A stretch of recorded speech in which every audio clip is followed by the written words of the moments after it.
17 with her, Mr. Mwanza Ombati, Mr. Kipchumba Mokomen, Mr. Benson Milimo, Mr. Wilfred Nyamo Mati, Mr. Edward Mureu, Mr. Hilary Sigei, Madam Monica Nyogutu, Mr. Collins Kiprono, Wanjiko Nyaga, Emmanuel Kibet, Ian Shelela, Caroline Cherono, and Chris Ayeko. Most of them are in court number 1, following the proceedings very intently. Madam Chief Justice, I rise before you. I know it's been 2 long days. Please bear with us to oppose the petition filed by several petitioners. It is the first time in the history of this country that we now have 8 petitions. It must be a new strategy to disable the president-elect to mount a defense against 8 petitions within 4 days. But we didn't manage the impossible, and we now present our defense as follows. First and foremost, my lords, let us appreciate that these consolidated petitions arise from a presidential electoral contest. It is an electoral contest. Ideally situated, or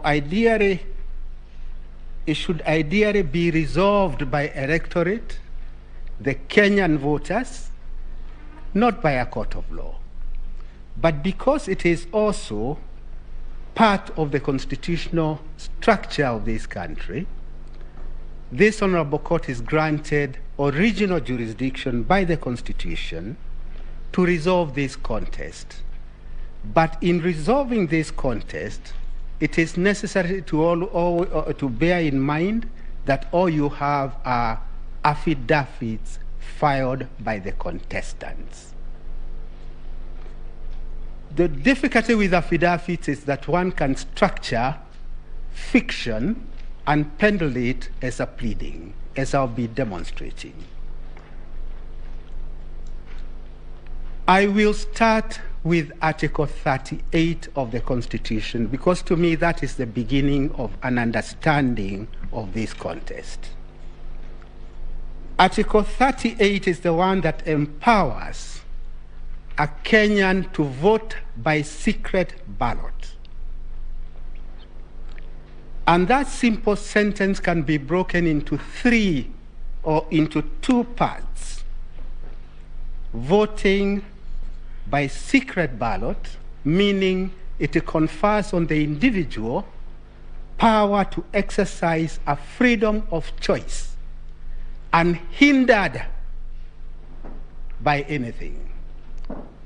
Number 2, or the second part of it, the vote gives the citizen a power or a badge of dignity for self-actualization.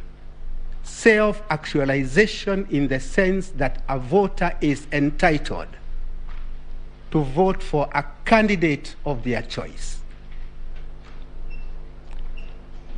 Article 38, to my understanding, therefore becomes the beginning of the understanding of the correct situation that is before this court.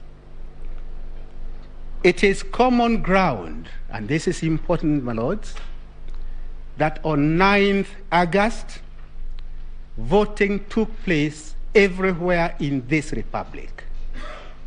There is not a single place that presidential election was not held. Even in Kakamega, Mombasa, presidential elections were indeed held. There is no area